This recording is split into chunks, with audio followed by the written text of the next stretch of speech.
noches, amigos. Bienvenidos a la emisión estelar del Noticiero Nacional de Televisión con las noticias más importantes de esta jornada. Buenas noches, gracias por su compañía. De inmediato los titulares.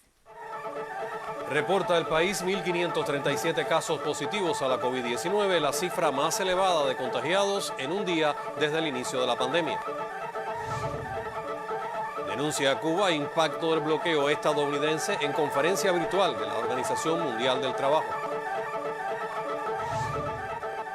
Propone Comité de Paro de Colombia nuevo plan de acción para evitar la violencia.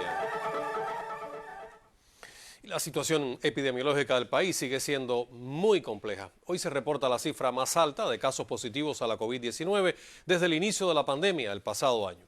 Nada más y nada menos que 1.537, en una jornada en la que se lamenta además el fallecimiento de otras 8 personas.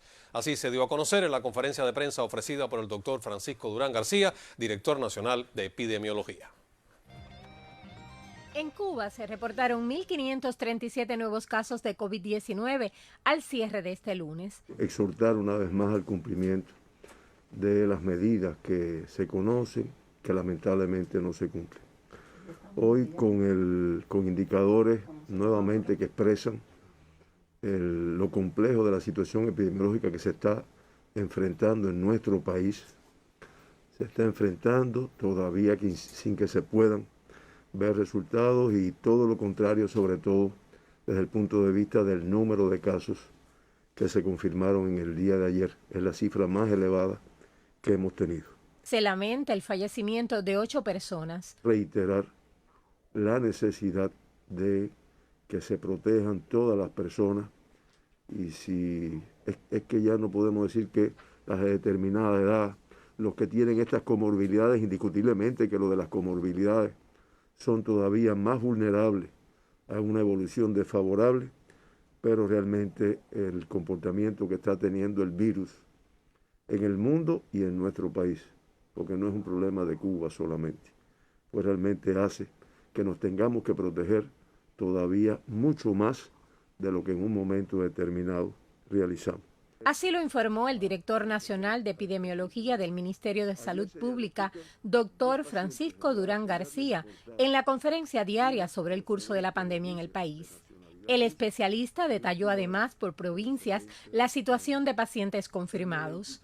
Todos los territorios cuentan con altas tasas de incidencias a la enfermedad, excepto Las Tunas, que mostró menos contagiados. En la mayor de las Antillas se han incrementado en los últimos días los casos de COVID-19, a pesar de la intervención sanitaria en grupos y territorios de riesgo que se realiza en la nación. Es por ello que debemos de continuar cumpliendo con las medidas higiénico-sanitarias para frenar la propagación de la enfermedad. De la responsabilidad individual y colectiva depende la efectividad en la contención del virus, que sin lugar a dudas es letal para la vida. Ebelixe Tamilé, Sistema Informativo de la Televisión Cubana. Y con el objetivo de reducir más la movilidad vial en la capital, el Grupo de Trabajo de La Habana para el enfrentamiento a la COVID-19 dispuso nuevas medidas que posibiliten minimizar el movimiento de vehículos ligeros estatales y el traslado de personas de una provincia a otra. Una nueva medida comenzó a aplicarse desde el día 11 por indicaciones del Grupo de Trabajo de la capital para el enfrentamiento a la COVID-19. Se cambia el modelo de vía libre que autoriza a los vehículos estatales ligeros a circular de 9 de la noche a 5 de la mañana, rectorado por la Dirección General de Transporte en La Habana. Anteriormente se había entregado esta vía libre, que estuvo en vigor hasta el día 10. A partir del día 11 se entregó esta, que entró en vigor ese mismo día y que tiene como objetivo, dadas las complejidades de la situación de la pandemia en la capital, una de las medidas es evitar el movimiento innecesario de personas por la vía. Un proceso de selección establecido con mucho rigor, con el objetivo de reducir el movimiento, dejando solo a los imprescindibles. Siempre hay personas que incumplen con ese horario establecido para la provincia. Y para que usted tenga una idea, solo en la semana del 7 al 13 de junio se aplicaron 242 contravenciones 204 de ellas por violación de las medidas y 38 por mal uso del nasobuco. Desde el inicio de la pandemia se han ido aplicando diferentes medidas en el transporte que limitan el traslado de personas de una provincia a otra. Ante el avance de la COVID-19, el grupo de trabajo en La Habana establece de manera precisa las causas que pueden ser aprobadas para trasladarse. El grupo de trabajo de la capital decidió que las excepciones fueran tres. Uno por fallecimiento de un familiar. La otra, acompañar a algún enfermo en otra provincia que esté ingresado en un hospital. Y la tercera es la salida del país por aeropuertos que están en otras provincias. Para estas tres causas se solicita el permiso aquí en la Dirección General de Transporte. Cumplir cada medida indicada nos ayudará a mitigar este virus. Toca a los organismos involucrados ser competentes a la hora de aprobar cada caso. Se necesita de celeridad en el proceso que impida esta gran concentración de personas a la espera. Maray Suárez, Sistema Informativo de la Televisión Cubana.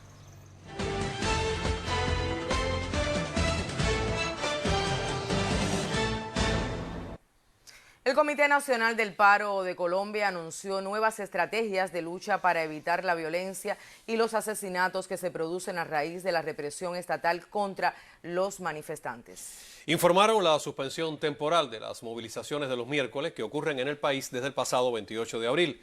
El anuncio fue hecho por Francisco Maltés, quien es el presidente de la Central Unitaria de Trabajadores, una de las organizaciones integrantes del Comité Nacional.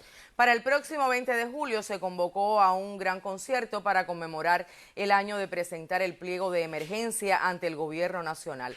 También se anunció que se desarrollará un gran diálogo en el que se espera la participación de gremios, sectores, ciudadanía y universidades con el fin de construir varios proyectos de ley con los puntos del documento. Y este martes también es noticia en Colombia que se registró la explosión de 2 carros bombas dentro de las instalaciones de la Brigada 30 del Ejército Nacional en Cúcuta. Se trata, según medios de prensa colombianos como Noticias Caracol, El Tiempo, pues que se escucharon 3 detonaciones al interior del edificio. Al parecer 2 vehículos cargados con explosivos ingresaron a la Brigada 30 del Ejército. 5 militares resultaron heridos y al menos 30 reciben atención médica luego del incidente.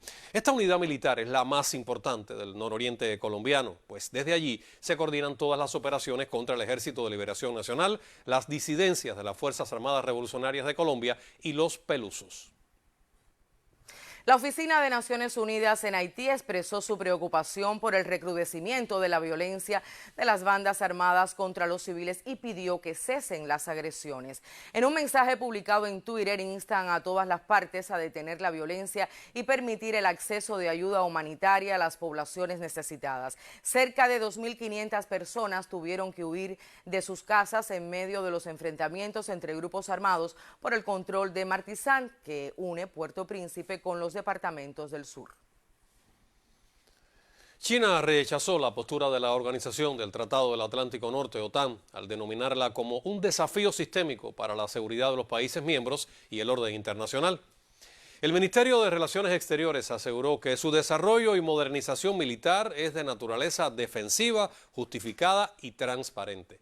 China exhortó a la OTAN a que dedique más energía a promover el diálogo y la cooperación para defender la seguridad y la estabilidad regional e internacional. Por su parte, el portavoz de la Cancillería de Irán señaló que la OTAN y el G7 deben respetar la ley internacional antes de sermonear a otros países.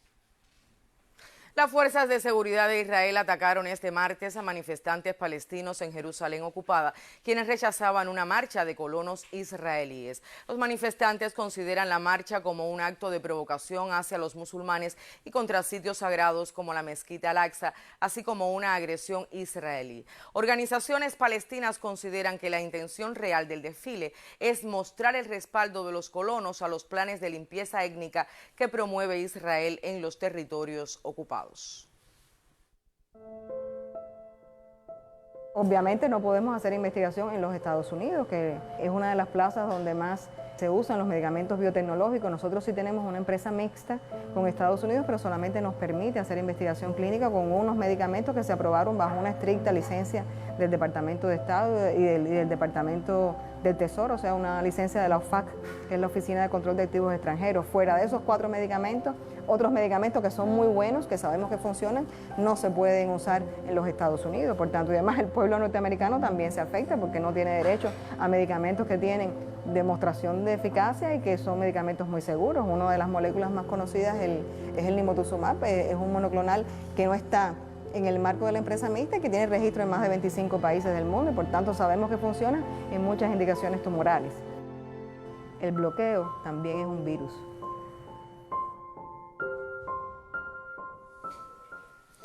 Cuba denunció hoy en la conferencia de la Organización Internacional del Trabajo el impacto del bloqueo de los Estados Unidos. El evento sesionará hasta el próximo sábado para debatir cuestiones del sector y la recuperación en las personas en etapa post-COVID-19. En la conferencia virtual, Rodolfo Antonio Parra, quien es el representante de Cuba, destacó la experiencia ante la pandemia agravada por el recrudecimiento del cerco económico, comercial y financiero de Washington. Así es, y recordó que la mayor de las Antillas se enfrenta a la emergencia sanitaria en medio de transformaciones económicas que benefician a las empresas y crean oportunidades para su desarrollo. Parra calificó de útil en las actuales circunstancias el empleo del teletrabajo y el trabajo a distancia y resaltó los avances en 5 candidatos vacunales contra la COVID-19. Cuba ratificó en la cita internacional del trabajo la voluntad de proteger a los trabajadores y a su pueblo pese al impacto de la COVID-19 y del bloqueo estadounidense. Que el bloqueo es contra el gobierno cubano y no contra el pueblo es una de esas mentiras que la realidad se encarga de alejar cada vez más del día a día. Y así quedó evidenciado ayer en el foro online Verdades sobre el bloqueo, organizado por el Ministerio de Economía y donde participaron representantes de diversos sectores productivos de nuestro país. Entre abril de 2019 y marzo de 2020, 14 bancos extranjeros se negaron a transferir fondos desde o hacia Cuba o a prestar cualquier otro servicio. Es este el tono que prevalece en la política de bloqueo desde la administración Trump, que ha acentuado la persecución financiera. A partir de la creación de esta lista de entidades cubanas restringidas, que el Departamento de Estado creó de manera unilateral, en el cual se han incorporado varias instituciones financieras y bancarias cubanas, como el Banco Financiero Internacional, FinCIMEC, pues ha dado muy pocas posibilidades de que se pueda utilizar el dólar por la vía de las transacciones bancarias normales. Quizás el dato más revelador es que 77 entidades cubanas han sufrido la devolución de sus operaciones bancarias. Esto implica que ya no se trata de tener fondos, sino de encontrar algún banco internacional que quiera hacer las operaciones necesarias para que Cuba pueda importar o exportar mercancías. Esto afecta a todos los sectores de la economía, algunos prioritarios, como por ejemplo la agricultura. La agricultura es un sector bastante complejo en este sentido, porque si no echas el producto en el momento que se requiere, ya como que o no tiene el rendimiento que se espera o sencillamente ya no es necesario. Las normativas del bloqueo tejen una red que pesa sobre la economía nacional. Se trata entonces no solo de ser eficientes a lo interno, sino de serlo con 243 medidas en contra y una pandemia mundial a la que el gobierno cubano destina múltiples recursos. Lisandra Sesto, Sistema Informativo de la Televisión Cubana. Entre los días 14 y 15 del presente mes, el Servicio de Guardacostas de Estados Unidos devolvió a las autoridades cubanas 59 personas por la bahía de Orozco, municipio Bahía Honda, provincia de Artemisa, participantes en 4 salidas ilegales del país por vía marítima. Las salidas de los migrantes ilegales se produjeron por la costa norte de las provincias de Matanzas, Mayabeque, Ciego de Ávila y Artemisa a bordo de artilugios navales sin las condiciones elementales para la navegación y carentes de medios de salvamento, poniendo en peligro sus vidas. Después de cumplir con los protocolos sanitarios orientados para estos casos, estas personas fueron trasladadas a un centro de la Dirección de Identificación, Inmigración y Extranjería del Ministerio del Interior para cumplir con los procedimientos de higiene y epidemiología de rigor del Ministerio de Salud Pública, según los cuales toda persona que entra al país debe realizarse un PCR e ingresar a un centro de aislamiento por el periodo dispuesto. Esta acción cumple con parte de lo dispuesto en la declaración conjunta Cuba-Estados Unidos del 12 de enero de 2017, en la que ambos gobiernos ratificaron el compromiso mutuo de garantizar una migración regular, segura y ordenada, responsabilidad que demanda el cumplimiento pleno y efectivo de los acuerdos migratorios bilaterales. Esta nota está firmada por el Ministerio del Interior de la República de Cuba.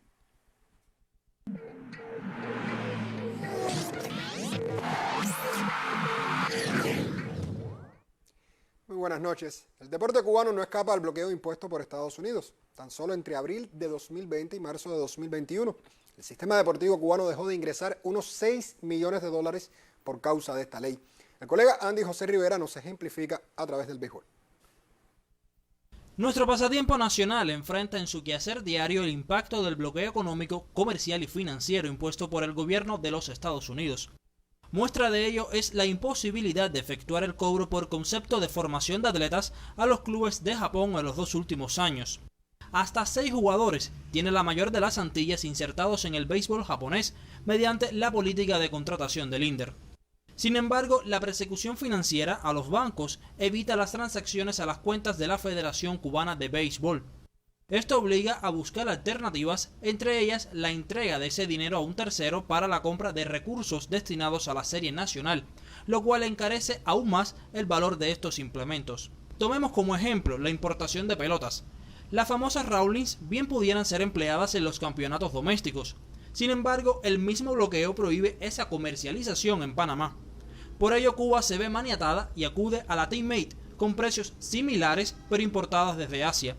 Solamente en concepto de flete el valor se multa aún más, a ello sumémosle el traslado que se realiza en avión, lo cual es mucho más caro.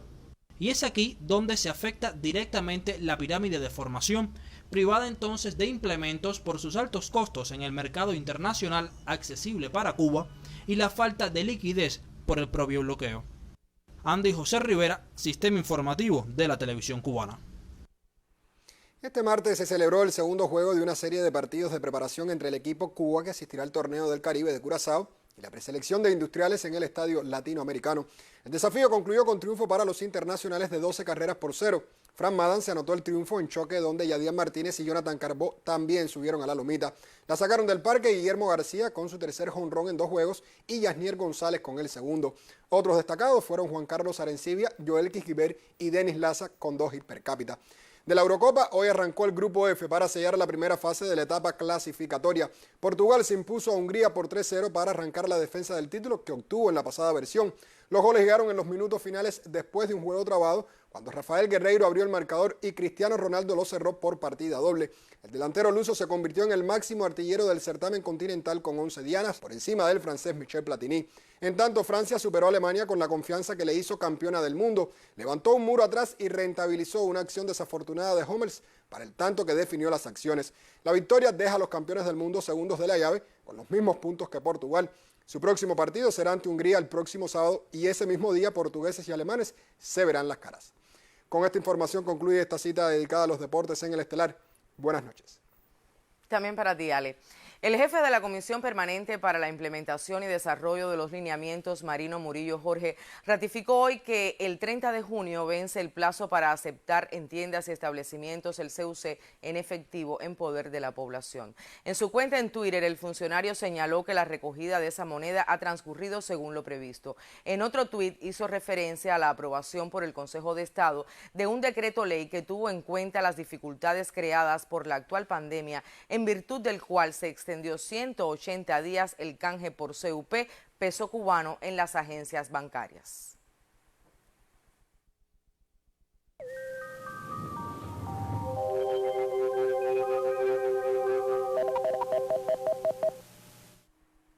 Buenas noches. Una extensa y desorganizada área de nublados con chubascos, lluvias y tormentas eléctricas en el Golfo de México está relacionado con una amplia zona de bajas presiones localizada en el Golfo de Campeche. En estos momentos la cercanía de este sistema tierra limita su desarrollo ciclónico tropical. Sin embargo, para los próximos días este sistema tendrá un lento movimiento hacia el norte sobre aguas cálidas del Golfo de México, donde las condiciones pudieran tornarse algo más favorables para su desarrollo. De formarse en esta área una depresión o tormenta tropical, lo haría siempre en el noroeste del Golfo de México y con una tendencia de moverse hacia el norte sobre el sur de los Estados Unidos, bien alejado del territorio nacional. No ofrecerá peligro para Cuba, el que se mantiene bajo la influencia de las altas presiones oceánicas, y ocurren chubascos, lluvias y tormentas eléctricas en la tarde relacionadas a las condiciones de tiempo inestable que genera una vaguada de niveles altos sobre el sudeste del Golfo de México y altos valores de humedad en el área. Esta tarde una tormenta eléctrica provocó en La Habana vientos fuertes sostenidos de 56 kilómetros por hora y una racha de 87 kilómetros por hora, según reportó la estación meteorológica de Casablanca. El mayor acumulado en las últimas 24 horas de lluvia se registró en La Jíquima, en la provincia de Holguín, con 73 milímetros de precipitaciones, donde también hubo caída de granizo. Observen las imágenes de satélite meteorológico cómo predominan las áreas de nublados en el occidente y centro y localidades del sur de la región oriental del país. Para mañana se mantendrán las condiciones de tiempo inestable. Estará amaneciendo parcialmente nublado en la región oriental, con predominio de nublados en el occidente y centro, y son posibles la ocurrencia desde la mañana de algunos chubascos y lluvias en Pinal del Río y en la Isla de la Juventud. En la tarde estará con predominio de nublados con algunos chubascos y lluvias en el occidente y centro, y serán más aislados en la región oriental. Las temperaturas se mantienen con poca variación, las mínimas con valores entre 20 y 23 grados Celsius y las máximas en la tarde entre 30 y 33 grados Celsius. Los vientos serán variables débiles, excepto en la región occidental, donde soplarán del sudeste hasta 25 kilómetros por hora. Habrá poco oleaje en ambas costas orientales y mar tranquila en el resto de los litorales. Para los próximos 3 días se mantiene la probabilidad de algunos chubascos y lluvias en localidades del interior y sur del país relacionados con el paso de ondas tropicales, y las temperaturas con poco cambio, valores entre 30 y 33 grados Celsius. En resumen, para mañana, chubascos y lluvias en el occidente y centro. Esto es todo en cuanto a la información meteorológica. Tengan todos feliz noche y hasta mañana. Hasta mañana, Ginelis. Por vez primera, la gestión hidráulica cubana dispone de un centro para la asistencia técnica a equipos de termofusión que son indispensables en inversiones de conductoras de acueductos. Las autoridades de los Ministerios de Economía y Planificación y del Instituto Nacional de Recursos Hidráulicos apreciaron en San José de las Lajas, provincia de Mayabeque, cómo a partir de encadenamientos productivos es posible recuperar medios paralizados. Estas máquinas, tras ser recuperadas, retornan a las inversiones. Son equipos que aseguran soldaduras entre tuberías de polietileno de alta densidad. Con distintos diámetros, o sea, hay máquinas chiquitas y máquinas grandes. En todo ese proceso, esas máquinas requieren, de ese trabajo, requieren de un lugar donde se le dé mantenimiento cada cierto tiempo, para poder hacer ese mantenimiento y certificarlo y que la máquina trabaje con la calidad requerida. La gestión hidráulica en Cuba posee más de 200 de estos equipos. A partir de lo que tenemos, recuperamos espárragos, recuperamos las tuercas de los espárragos, recuperamos los gatos del banco, la centralina. Encadenamientos y cambios en los flujos de producción en el taller aledaño contribuyen al programa.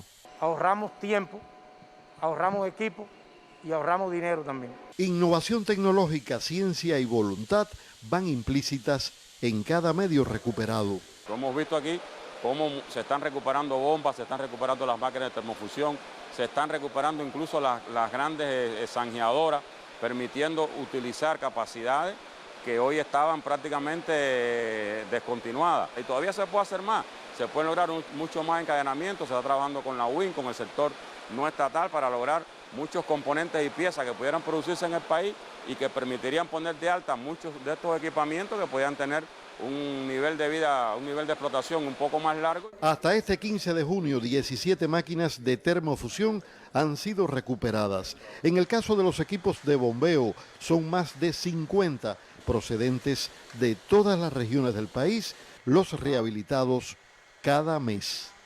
En San José, Mayabeque, Bernardo Espinosa, Sistema Informativo de la Televisión Cubana.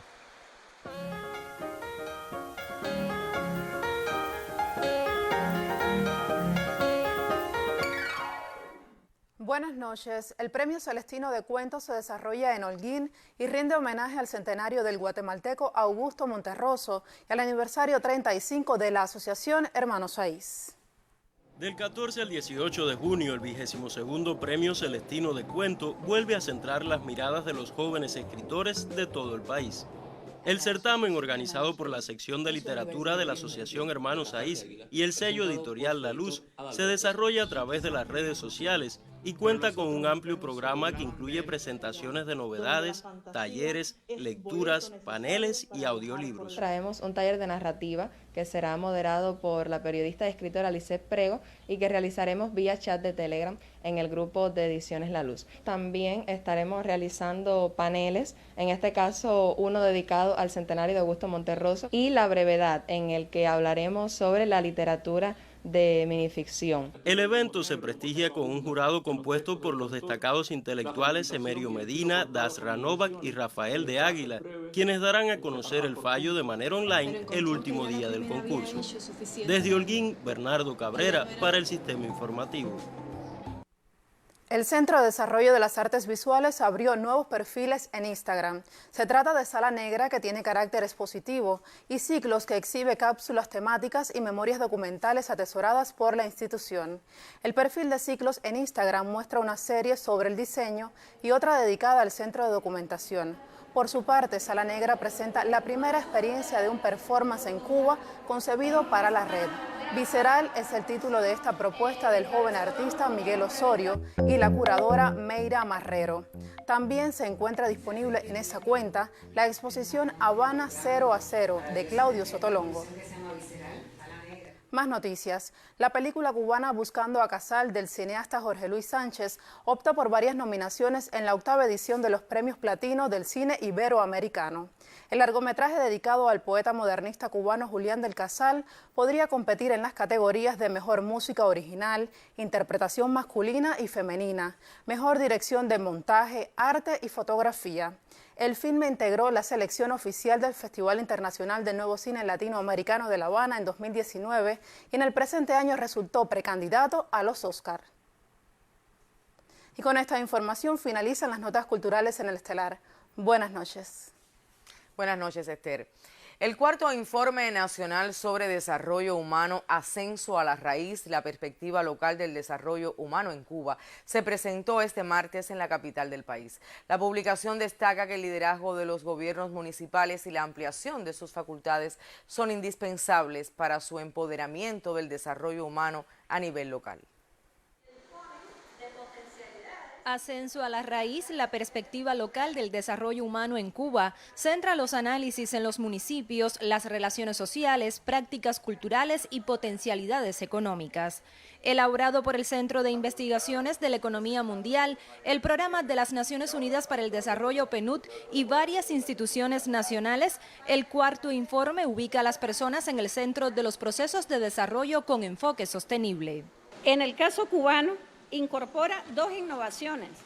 La primera, justamente, el índice de desarrollo humano para todos los municipios del país sin excepción, dibujando con claridad un conjunto de comportamientos no visibilizados en investigaciones anteriores. Y la segunda, el haber incluido la dimensión ambiental, lo que representa un aporte a la medición del desarrollo multidimensional y sostenible en Cuba. La publicación reconoce que la actualización del modelo económico y social cubano ofrece posibilidades certeras a la alternativa descentralizadora, lo cual potencia la formación de una cultura de gestión municipal e incentivos para la puesta en marcha de nuevas oportunidades para el desarrollo de la nación. Reiteramos que el bloqueo económico, comercial y financiero de Estados Unidos contra Cuba no va a impedir que logremos cumplir los compromisos de Cuba con su pueblo y las Naciones Unidas. El Informe Nacional de Desarrollo Humano Cuba 2019 constituye una herramienta para la toma de decisiones y reconoce que el ámbito local es espacio idóneo para establecer y consolidar las alianzas entre diferentes formas de propiedad y gestión. El documento resalta la relevancia de la participación de las mujeres en los procesos de desarrollo y el rol de los gobiernos locales en la gestión del riesgo de desastres y la adaptación al cambio climático. Daimi Díaz Breijo, Sistema Informativo de la Televisión Cubana.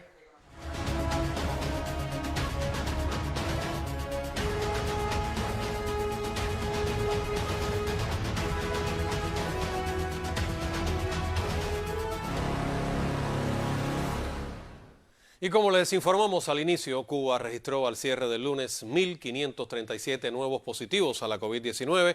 Esto es la cifra más alta para un día desde el inicio de la pandemia. En sus hospitales permanecen ingresados 7.418 pacientes con el SARS-CoV-2. También el número mayor desde marzo del 2020. La evolución de este complejo panorama estuvo en el centro de los análisis de científicos y expertos que contribuyen al enfrentamiento de la enfermedad durante un nuevo encuentro con la máxima dirección del país.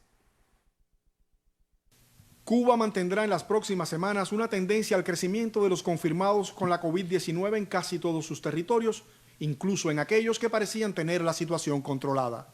Así lo vaticinó el decano de la Facultad de Matemática y Computación de la Universidad de La Habana, doctor en Ciencias Raúl Guinovart, al actualizar los modelos de pronóstico sobre el comportamiento de la enfermedad. El escenario se vislumbra más favorable en La Habana, donde, a pesar de existir la más alta transmisión del país, se prevé que continúe la disminución de los contagios, en particular en los municipios donde más ha avanzado la intervención sanitaria con nuestros candidatos vacunales.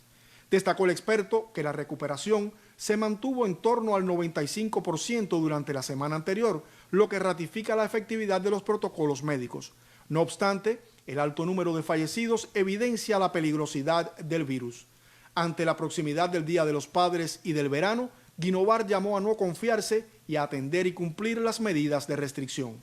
El éxito de esta batalla no solamente está en una sola medida, es decir, está en la combinación de todas las medidas, es decir, las medidas sanitarias, lograr restringir la movilidad hay que lograr restringir la movilidad hasta tener un índice de transmisión bajo, que eso nos va a ayudar mucho a bajar ese índice de transmisión, las medidas terapéuticas que se están tomando. A la evaluación del comportamiento de la severidad de la COVID-19 en Cuba dirigieron también los científicos su mirada. Un estudio comparativo entre diferentes meses arrojó que las tasas de incidencia y el número de muertes por día fueron mayores entre abril y mayo que a inicios de año. También se incrementó la cantidad de pacientes atendidos en las unidades de atención al grave, se acortó el tiempo de transición hacia la gravedad y la severidad y mortalidad se desplazaron hacia edades más tempranas. Ante este escenario, los científicos no permanecen cruzados de brazos. En la reunión se presentó una nueva actualización del protocolo de atención a pacientes graves y críticos con elementos innovadores y medidas terapéuticas derivadas de investigaciones más recientes.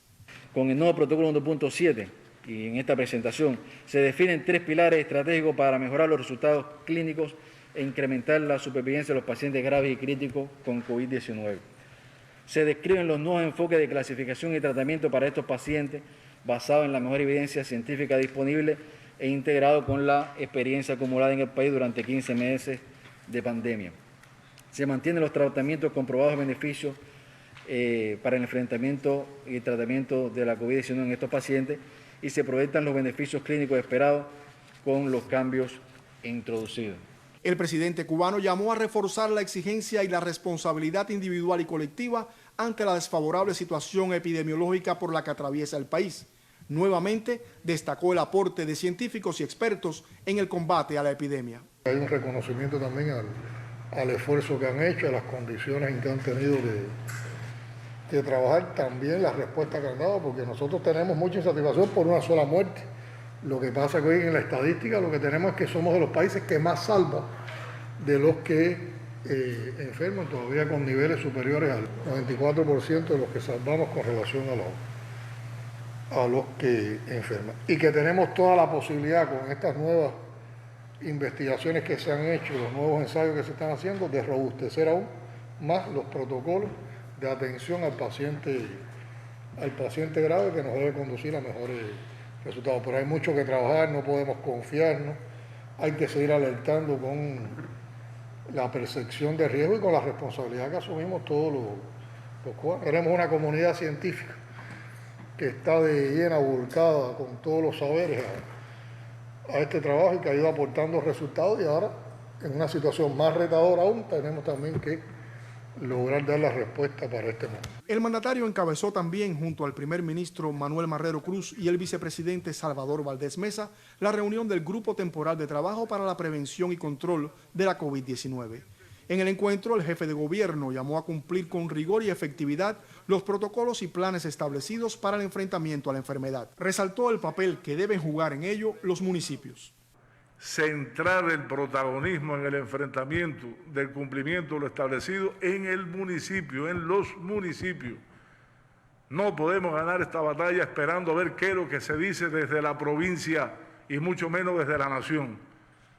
Lo más importante, el tiempo más importante que tienen que invertir los gobernadores, los gobiernos, es en fortalecer los municipios, en verificar que los municipios estén funcionando bien. El primer ministro instó a los grupos temporales de trabajo en los territorios a desterrar la rutina y el formalismo en su quehacer y a trabajar con dinamismo y creatividad.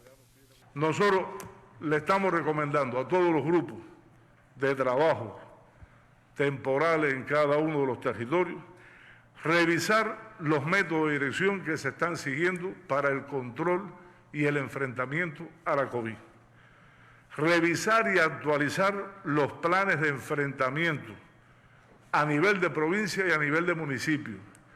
Reforzar las medidas dirigidas a reducir la movilidad de vehículos y personas. Reiteramos que hay que reforzar las medidas con los vulnerables. Hay que reducir y eliminar cuando no sean necesarios los trámites. Todo eso se puede resumir en una actualización y revisión de los planes de enfrentamiento. Insistió Marrero Cruz en que no es momento para el cansancio, sino para reforzar el trabajo mancomunado en pos de revertir el actual panorama y retomar el control de la pandemia.